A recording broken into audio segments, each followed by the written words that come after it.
My life was defined by the laws of gravity and the precision of a level. I'm Soren. I am a structural forensic investigator. I spend my days crawling through the skeletons of unfinished skyscrapers and ancient bridges, looking for the one microscopic fracture that could bring 10,000 tons of steel down. I am clinical, I am cautious, and I never, ever step onto a site without a double redundant safety harness and a hard hat polished to a shine. My shadow on the Skyline Spire project was Jude. Jude was a high-altitude ironworker.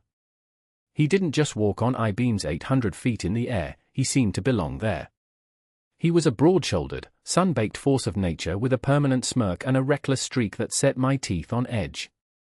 He wore his tool belt like a gunslinger wears a holster, and he had a habit of unhooking his safety line to get a better angle on a weld. "You're gonna give yourself an ulcer, Specs," Jude would drawl, leaning back against the open air of the 84th floor as if he was sitting in a lounge chair. "It's called a safety protocol, Jude," I'd snap, my knuckles white as I gripped the temporary railing. "And stop calling me that. My name is Soren. Protocol doesn't keep the wind from blowing, Soren. Balance does." He'd wink, then disappear into the scaffolding, moving with the grace of a predatory cat. The disaster happened on a Tuesday in late October. A freak derecho de wind system, a straight-line windstorm, slammed into the city with almost no warning. One minute, the sky was a bruised purple, the next, we were hit by 80-mile-per-hour gusts that shrieked through the open steel frame of the tower like 1,000 banshees. I was out on the crest, a narrow, cantilevered platform designed for the building's observation deck. I was checking the torque on the primary anchor bolts when the sky turned black. "Soren! Get off the crest! Now!" Jude's voice roared over the radio. I turned to run, but the first gust hit us. The temporary plywood flooring on the crest lifted like a deck of cards. I dove for the main I-beam, my fingers clawing at the cold steel. Then, the sound happened. A heavy-duty crane cable, snapped by the wind, whipped through the air and slammed into the crest's support struts. The platform groaned. Then it buckled. I was thrown outward. My safety tether snapped taut, jerking my breath out. I was dangling over the abyss, 800 feet above the pavement, while the platform I'd been standing on twisted into a knot of scrap metal and fell away into the grey mist. I was spinning. The wind was buffeting me, slamming me against the jagged remains of the support beam. My harness was digging into my ribs, and I could hear the stitching groaning. I was going to fall. "Jude!" I screamed, the wind tearing the sound from my throat. I looked up. Jude was there. He wasn't on the safe side of the safety netting. He was on the bare steel, 8 feet above me, hooked in by a single, terrifyingly thin lanyard. He was leaning out into the void, reaching for me. "Grab the line," he yelled.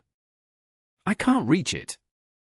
The wind shifted, a massive surge that swung me away from the building. I saw the carabiner on my harness start to bend. Jude didn't hesitate. He unhooked himself. In a move of pure, suicidal bravery, he jumped. He caught the vertical guide wire with one hand and wrapped his other arm around my waist, his weight slamming into me. For a second, we were both swinging in the screaming wind, held up by nothing but his grip on a greasy steel cable.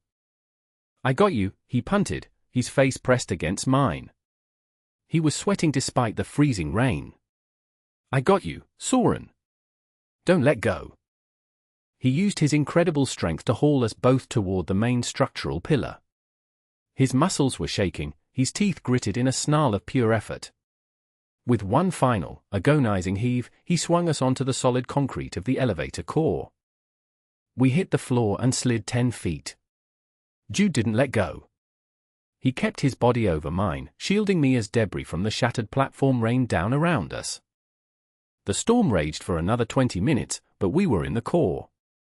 Safe. When the wind finally died down to a low howl, Jude slowly pushed himself up. He was a mess. His shirt was torn, his arms were scraped raw from the cable, and he was covered in the grey dust of the construction site. I sat up, my heart hammering so hard I thought it would crack a rib. I looked at the snap tether hanging from my waist. I looked at the empty air where I had been dangling. Then I looked at Jude. He was sitting on the floor, leaning his back against the concrete wall, his head back, eyes closed. You unhooked," I whispered, my voice trembling. "You unhooked your safety line." Jude opened his eyes. The smirk was gone. He looked older. He looked human. "You were falling, Soren. What was I supposed to do?" "Check the manual." I crawled over to him. I was shaking violently. I had spent my whole life quantifying risk, and I had just witnessed the most irrational, reckless, and beautiful act of my life. "You saved me," I said, my voice cracking. "Yeah," he said. He reached out with a hand that was still shaking from the adrenaline and the strain. He didn't mock me. He didn't call me Specs. He just put his hand on my shoulder, his grip firm and grounding. "You're okay. You're solid."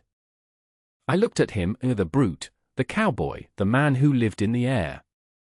I realized that my level and my laws of gravity were useless without the heart that was currently beating 2 inches from mine. I didn't think about the protocol. I reached out and grabbed the front of his torn, dusty thermal shirt. "Jude," I whispered. He looked at me, and his eyes were dark and intense. "Yeah?" I pulled him toward me. The kiss was a collision of worlds. It tasted of salt, dust, and the metallic tang of pure, unadulterated fear. It was rough and desperate, Jude's mouth hard against mine, his beard scratching my skin.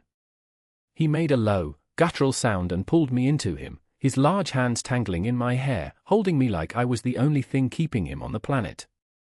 We broke apart, gasping for air, the grey light of the storm-cleared sky filtering into the concrete core. Jude rested his forehead against mine.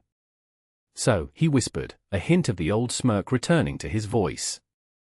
"Does that count as a safety violation?" I let out a shaky, hysterical laugh.